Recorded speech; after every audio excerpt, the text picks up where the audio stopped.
Bueno, pues el día de hoy vamos a conversar con el señor fiscal del estado de Chiapas, el doctor Jorge Luis Llave Navarca, quien encabeza una estrategia de cero impunidad y una coordinación interinstitucional.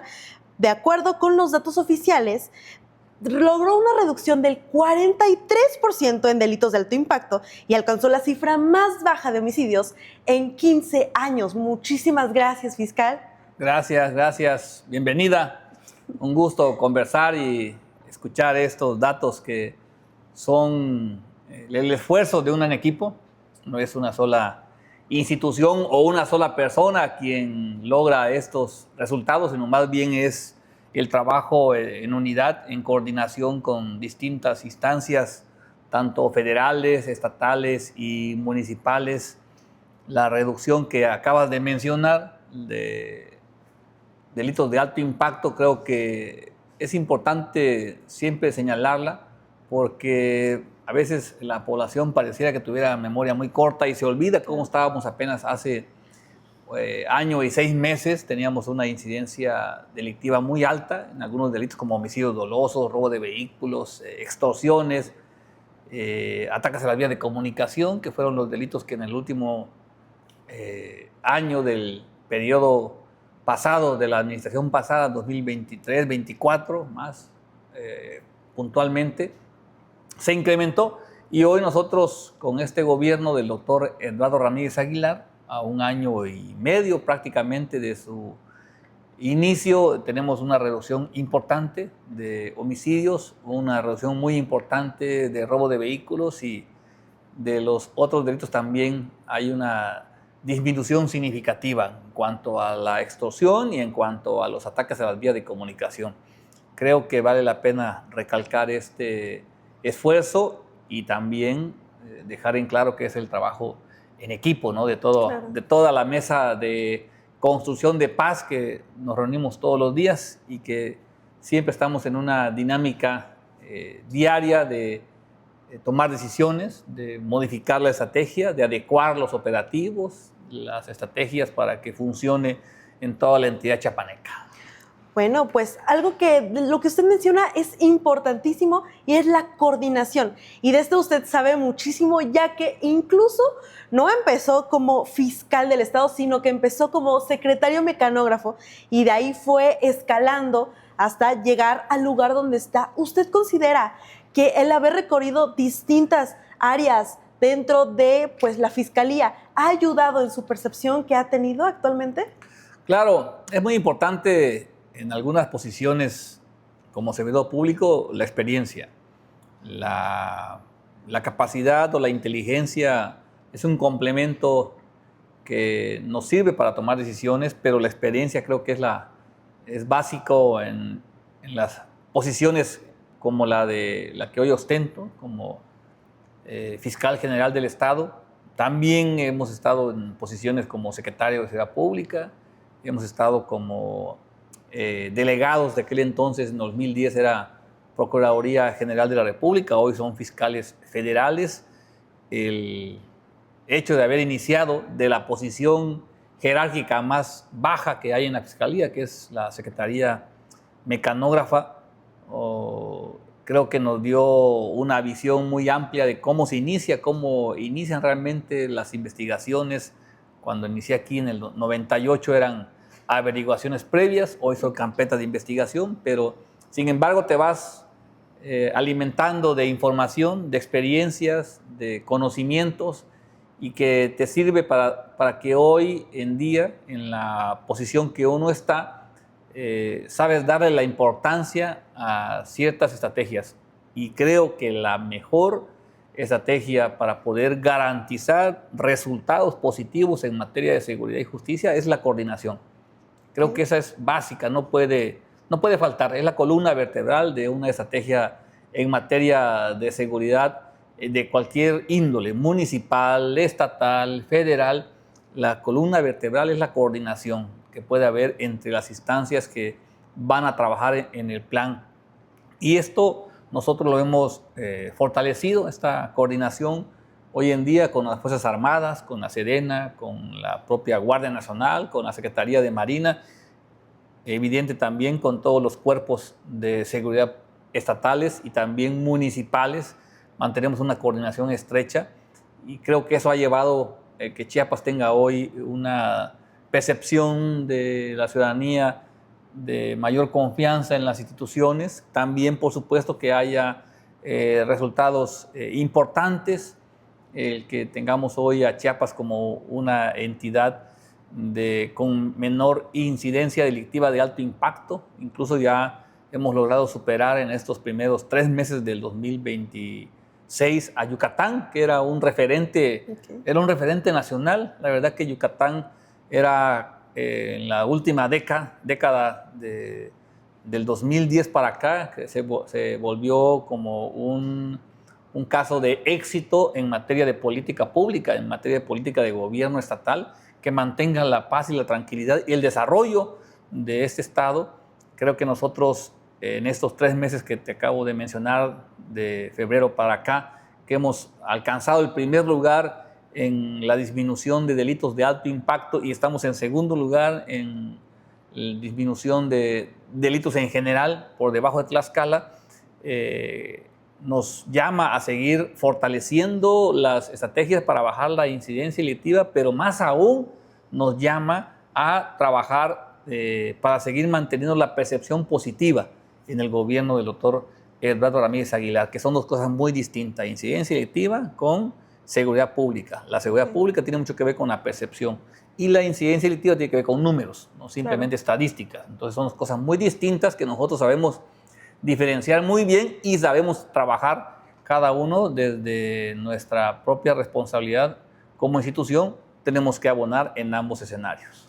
Ok, siguiendo con esto me gustaría hablar un poquito más de estas cifras. Y es que en el 2025 hubo una reducción del 43% en los delitos de alto impacto, también el 51% de reducción en homicidios dolosos y algo muy importante, el registro más bajo de homicidios en los últimos 15 años. ¿Cómo se logra esto? Es muy importante en la estrategia el saber focalizar dónde está el problema, ¿no?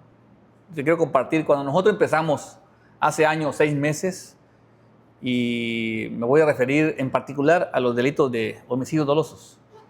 La reducción que se ha logrado de estos homicidios ha sido derivado del análisis que hemos hecho de cuáles eran las causas. Cuando nosotros empezamos en diciembre del 2024, veíamos que la mayoría de los homicidios cometidos, por ejemplo, Tuxtla Gutiérrez, tenía un incremento de homicidios dolosos, pero la gran mayoría de ellos cometidos derivados de disputas de narcomenudeo.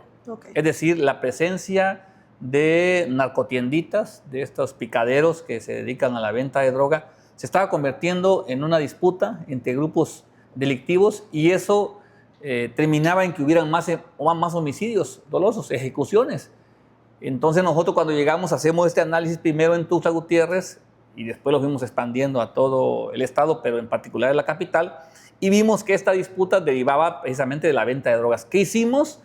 Y te puedes dar también cuenta, de manera inmediata planteamos una estrategia para combatir el narcomenudeo. Es decir, ir a catear, ir a detener, ir precisamente de manera frontal a combatir la venta de droga al menudeo. Y eso permitió que empezara a bajar los índices de violencia con homicidios dolosos, porque estábamos combatiendo este conflicto que había entre bandas que se dedicaban al narcomenudeo. Por ejemplo, esa es una estrategia que estás viendo cuál es lo que motiva o cuál es lo que estaba originando el incremento de homicidios. Combatimos narcomenudeo y empezó a descender las cifras de homicidios de manera estrepitosa, alarmante, ¿no? Entonces, eso, por ejemplo, nos sirve también para seguir evaluando en otras regiones. No en todas las regiones estaba el narcomenudeo. En otras, por ejemplo, en la sierra, tenía mucho que ver con el tema del derecho de piso, de las extorsiones, de grupos criminales. Allá tuvimos que entrar con un plan distinto. Allá fue un plan directamente de este grupo de élite que creó el gobernador, que se llama Fuerza de Reacción Inmediata PACAL, que fueron este grupo de élite que fueron de manera frontal a combatir la delincuencia organizada en toda la sierra de Chiapas. Entonces fue otro plan, otra estrategia. ¿Por qué? Porque habían otros ingredientes delictivos que teníamos que combatirlos de manera distinta. Entonces tuvimos que ir nosotros haciendo un plan operativo diseñado regionalmente para el estado de Chiapas, porque también eso ha sido quizás muchas veces un error de pasadas administraciones cuando quieren diseñar un plan de seguridad para todo el estado, y es el mismo plan para todo el estado, y es un error.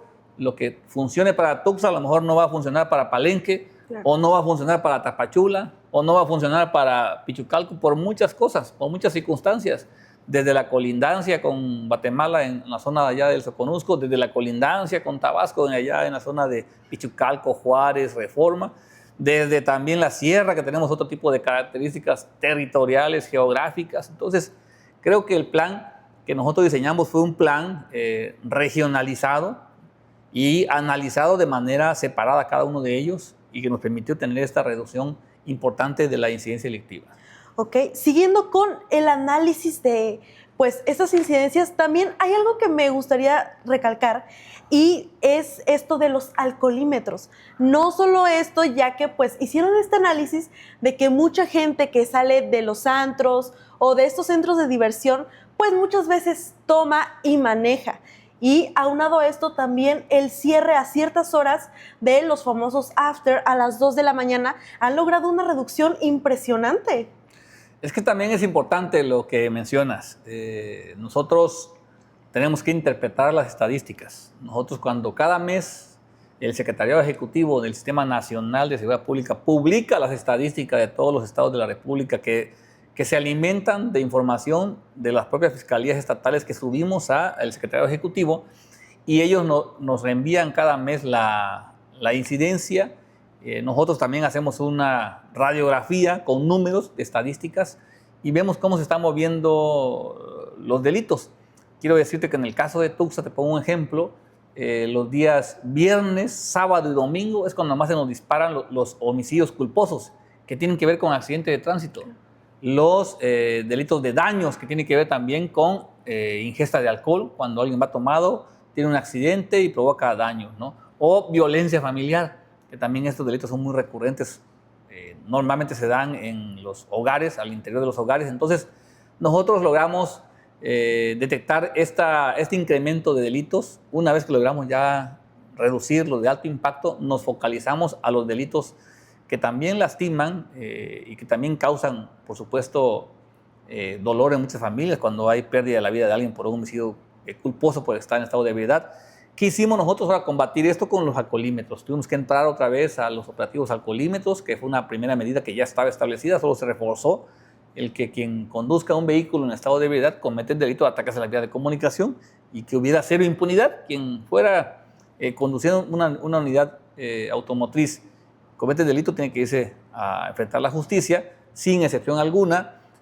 También, como otra medida, se tomó el de la reducción de horarios en los centros nocturnos, porque también logramos detectar, de acuerdo a la estadística, que no solamente los días jueves, viernes y sábado y domingo se incrementaban los delitos, sino en qué horarios.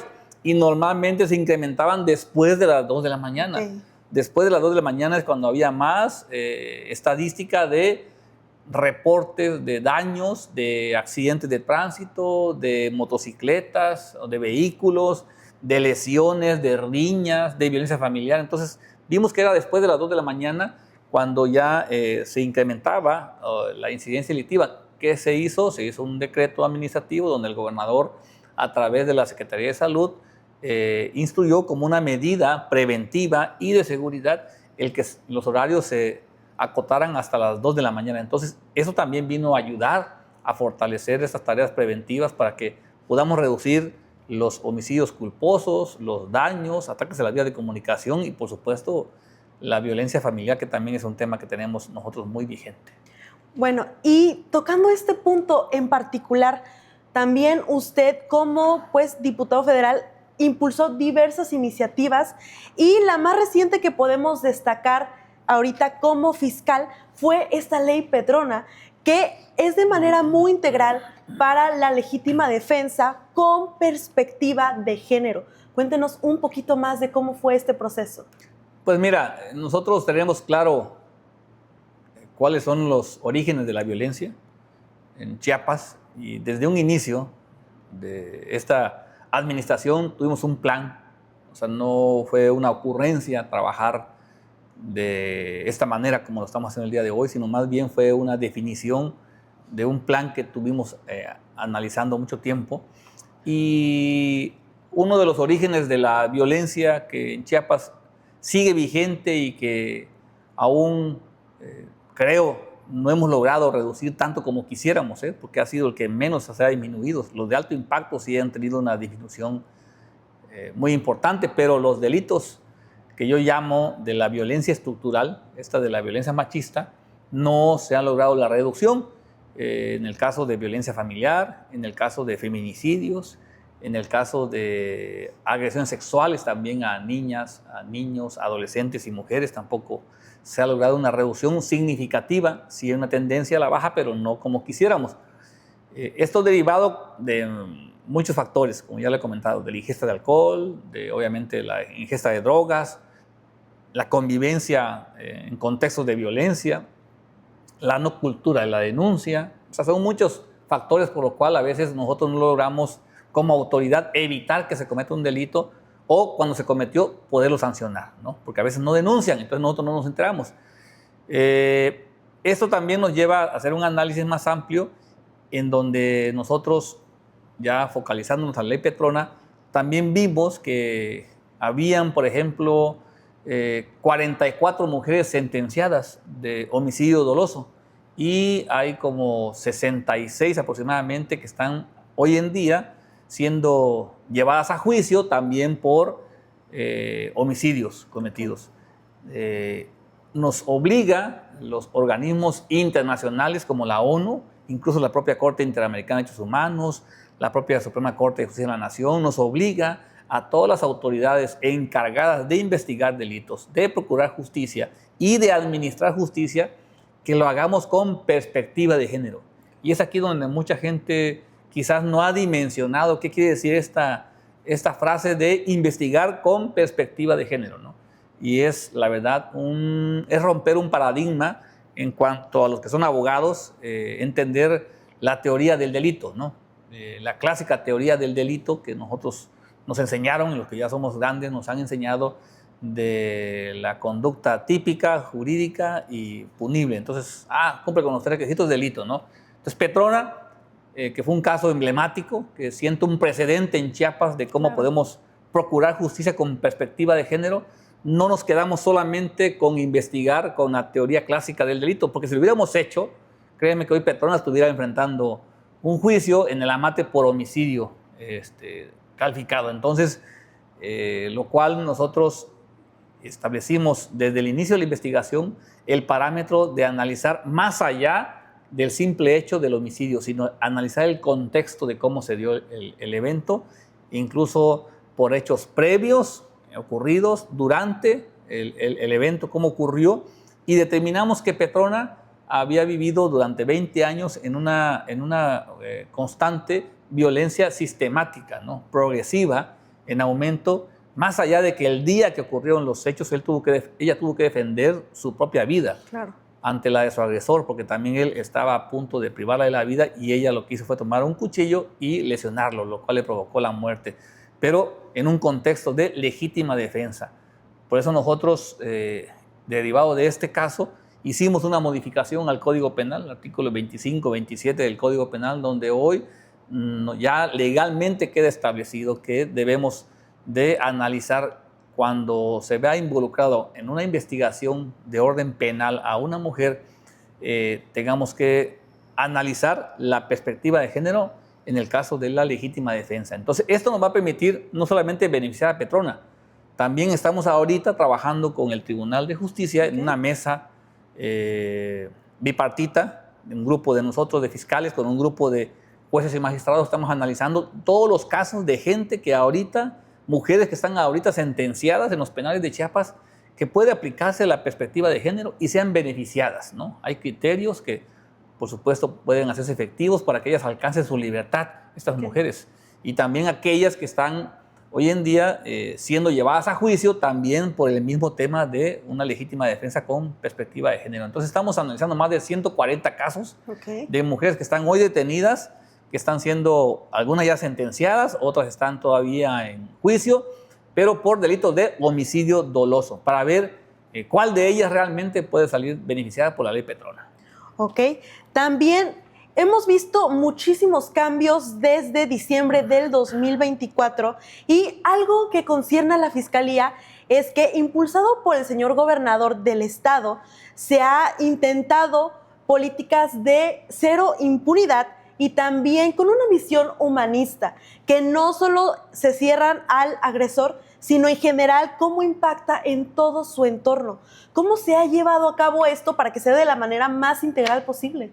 Es que siempre hemos dicho que nosotros queremos procurar justicia con sentido humano.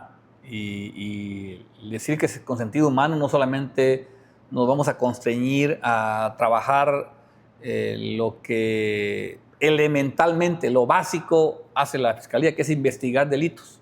Y que es llevar a los delincuentes ante la justicia. Ese realmente, digamos, es el elemento básico o la función primordial de la Fiscalía General del Estado. Si nos vamos más allá, nosotros también estamos hoy en día trabajando en dos vertientes que tienen que ver mucho con lo que yo he llamado una verdadera justicia o una justicia completa, procurar justicia de manera completa. Uno, el hecho de que también volteemos a ver a las víctimas, porque siempre, si tú le preguntas a cualquier ciudadano que nos ve o nos escuchan si saben qué pasan con las víctimas, o sea, cuando alguien es víctima de un robo, de un secuestro, de un homicidio, de un feminicidio, ¿qué pasa con las víctimas directas? ¿Qué pasa con las víctimas indirectas? ¿Realmente hay una reparación del daño? ¿Realmente logran ellas superar el trauma que muchas veces les provoca que hayan sido víctimas de un delito? Pues no lo sabemos. Normalmente se vuelven como una exposición mediática los detenidos, con armas, con dinero asegurado, y los detenidos, y tatuajes, y todo. Realmente la exposición mediática y la sociedad se centra únicamente en los detenidos, pero nunca nos preguntamos qué pasa con la víctima. O sea, en un delito como secuestro, por ejemplo, o un delito de violación, que son, creo yo, de los dos delitos que más afectaciones emocionales pueden tener la víctima, nunca nos preguntamos. Entonces nosotros tenemos ahora, a través del voluntariado que encabeza mi esposa, la maestra Lupita Gómez Casanova, también esta cercanía con las víctimas. Empezamos con las víctimas indirectas de feminicidios. Estamos ya con un padrón en todo el estado de todos aquellos hijos, hijas de mamás que perdieron la vida, que quedaron huérfanas y que en la gran mayoría de los casos fueron los papás, los feminicidas. O sea, el papá o está huyendo o está en la cárcel, la mamá falleció y los niños, las niñas, cuando son principalmente adolescentes o todavía son niñas o niños, se quedan, si bien nos va, con los tíos, con los abuelos maternos, paternos, pierden a veces el seguimiento en la escuela, dejan de ir a la escuela, no tienen oportunidades para seguir adelante. Entonces son víctimas indirectas. Claro. Entonces la Fiscalía, a través del voluntariado, hacemos este concentrado, este padrón, que incluso ya hoy también he visto que la presidenta, la doctora Claudia Sheinbaum Pardo, ahora con esta ley general del combate al feminicidio que presentó y que también ya homologa muchos criterios de investigación a nivel nacional, ahí también viene dentro de este plan, viene a establecer este padrón a nivel nacional de víctimas indirectas de feminicidio. Chiapas ya lo tiene. Chiapas ya tenemos nosotros, a través del voluntariado de mi esposa, tengo entendido que ella estará ya muy en comunicación con los sistemas DIF del Estado, porque tengo entendido que de acuerdo al plan que plantea la presidenta, serán a través del sistema DIF nacional quienes van a hacerse cargo de esta coordinación para poder garantizar los derechos a la educación, a la vivienda, a la alimentación de estos niños, porque pues, quedan realmente huérfanos de papá y de mamá, porque la mamá pierde la vida y el papá está huyendo o está en la cárcel. Entonces se vuelve realmente un sector muy vulnerable de la población que lo invisibilizamos. Entonces, esta es una parte muy importante por la cual nosotros creemos que hoy estamos procurando justicia con sentido humano. Y el otro, el que también tiene mucho que ver con la prevención. Claro. Tenemos que trabajar mucho en la prevención.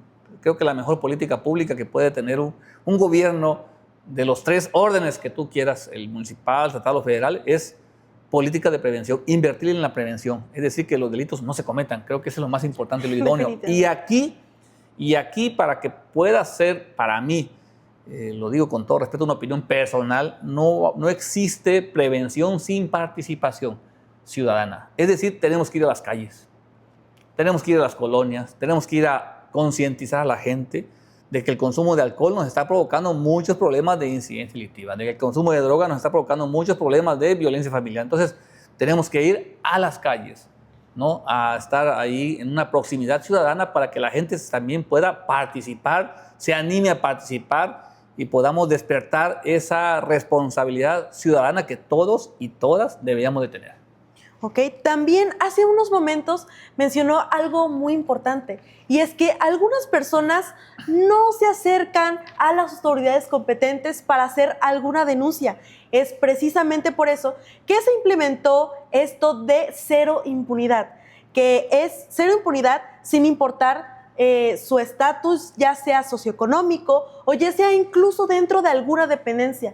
¿Usted considera que esta estrategia ha ayudado a la percepción de seguridad o a que la gente tenga más confianza en las instituciones como por ejemplo la Fiscalía? Sí, yo creo que es muy importante esta política, insisto, perdón que me regrese otra vez al inicio de la entrevista. Esta política de cero impunidad no es una ocurrencia del fiscal general Jorge Llave Navarca, es un plan de trabajo que diseñamos con el gobernador. Él quería una política pública de tolerancia cero, así se llama, ¿no? O sea, es tolerancia cero. Obviamente la tolerancia cero quiere decir cero impunidad y cero corrupción, que es la base precisamente de la estrategia. Y en el marco del funcionamiento de la Fiscalía, la cero impunidad se transmite o quiere decir lo que tú acabas de expresar, que no va a haber amiguismo, no va a haber compadrazgo, no va a haber influyentismo, no va a haber tolerancia para nadie. Todo aquel que comete un delito en Chiapas tiene que enfrentar la justicia. No haremos excepción donde la ley no las haga. O sea, esa es una máxima que tenemos los abogados, ¿no? Nadie podrá hacer excepción donde la ley no las haga. Si no, la ley no hace excepción a nadie.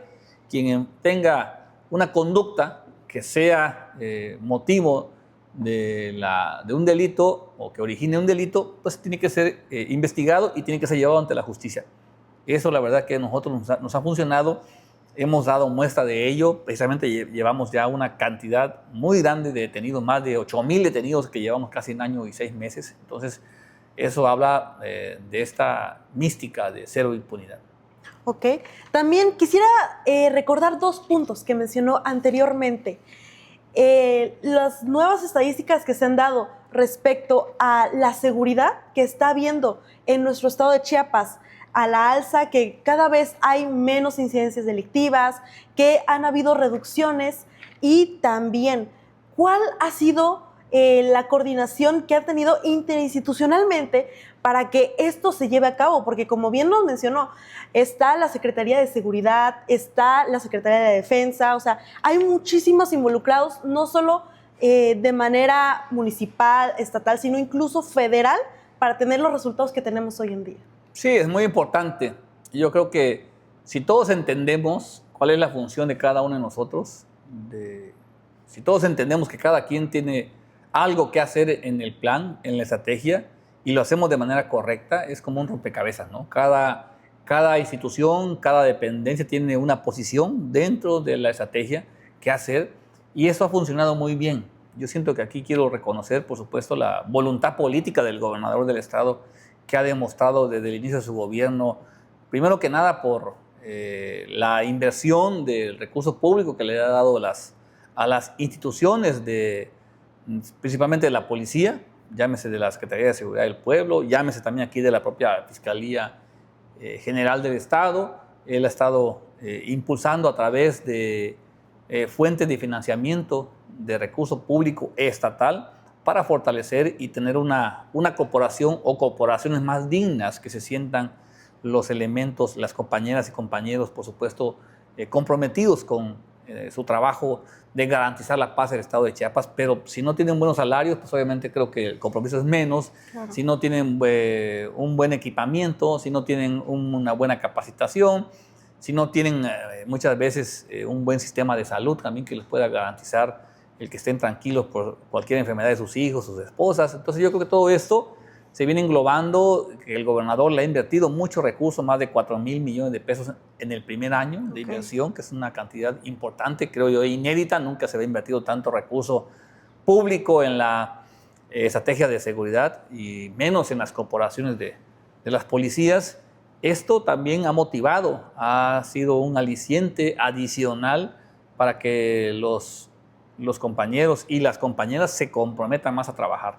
Y nosotros como titulares también tenemos que seguir la misma mística de tener este compromiso de dar la cara al pueblo de Chiapas, de enfrentar a la ciudadanía cuando a veces nos critican, cuando también a veces hay algún tipo de evento delictivo que nos exigen que haya resultados y de inmediato ponernos a trabajar. Creo que eso es muy importante y ha logrado que fortalezcamos las relaciones de confianza, de comunicación, pero de coordinación, que para mí es básica en los 3 niveles de gobierno. Ok, y ya para ir finalizando, esta es la segunda vez que usted es fiscal de nuestro estado. ¿Cuál es el pronóstico para el final de este sexenio en materia de seguridad? Yo creo que estamos en una tendencia muy positiva a lograr la paz de Chiapas.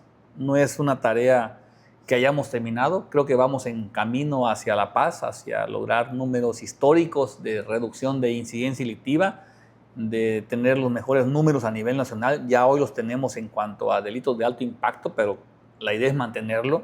Como dicen por ahí un dicho, ¿no? A veces el chiste no es llegar, sino mantenerse. Entonces nosotros ya llegamos a ser el primer lugar, Chiapas como el estado con menor incidencia delictiva de alto impacto de todo el país. Somos el primer lugar.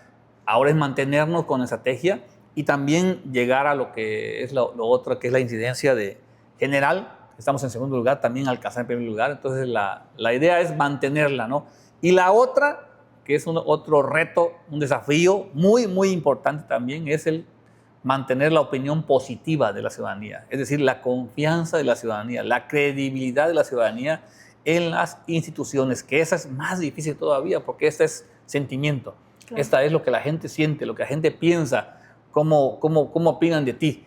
Eso creo que es más difícil aún, porque la otra son números, son estadísticas. Si hay un homicidio, es un homicidio, dan 2, 2, 3, 3, o sea, esos son números. Lo otro es sentimiento, y esa se tiene que trabajar mucho allí en territorio, ahí con la gente, dando resultados, atendiendo a la gente, por supuesto, dando siempre lo mejor de cada uno de los integrantes del gabinete de seguridad para que no se genere desconfianza y fortalecer la comunicación con la población, con el pueblo de Chiapas.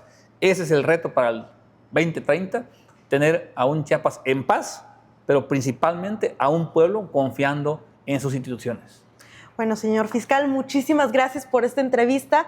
Para todas las personas que nos están escuchando, paisanos que están incluso escuchándonos hasta Estados Unidos, gracias por haber estado con nosotros y claro, gracias por recibirnos. Gracias a ti. Un saludo a todos y todas.